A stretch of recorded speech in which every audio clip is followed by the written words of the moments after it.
what programming language should you do your startup in? So I have a very different opinion than most people out there about this.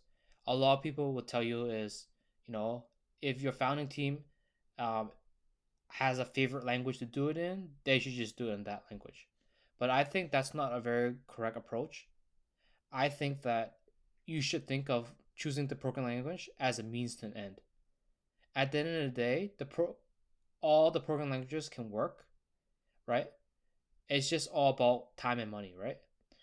Most startups rarely even have 1,000 users at once. So like basically you don't have to worry about scaling on that stuff. So like doing a project in like Ruby on Rails or PHP is almost no different than doing the project in like Node, Python, or anything faster. So the way I would approach this is I would look at what languages are being taught in schools and then choose one of those languages. And the reason I say that is because from a business point of view, you want the technology with the most number of developers and the cheapest price so that you can keep your costs low when you're running your company. So, what's the best way? Well, there's something called the laws of supply and demand, right?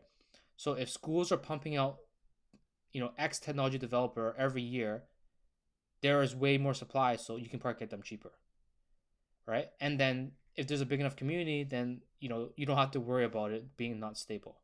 So some languages I suggest to clients is basically do it in Node, Python, or PHP.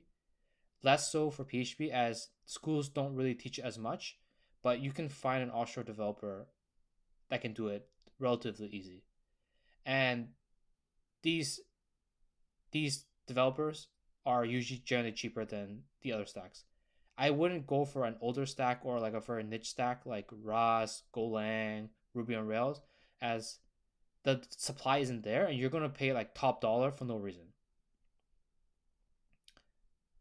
And since I said before that most startups don't even have 1,000 users, your only job as a startup is to get the product out as soon as possible, and once it's out, then test the market, right? And you won't need to serve that many users at once, right? So I wouldn't worry about all the bells and whistles. Like you don't need Docker, you don't need CI/CD, you don't need like intensive unit testing. You know, you literally just need to like build the project as a monolith project, build it out, deploy it, and then see how it goes. And then you can scale it afterwards, right? Like you can scale it um, vertically first. Keep adding more hardware until it's not possible, and then afterwards scale it horizontally. So instead of having one server, have two servers and a load balancer. And then once that doesn't work, then you can go further and further and further, right? But try to keep it as simple as possible when you start. And please do not use WordPress. Like WordPress, you will hear so many of these non-techie people say, "Oh, WordPress is the best thing ever."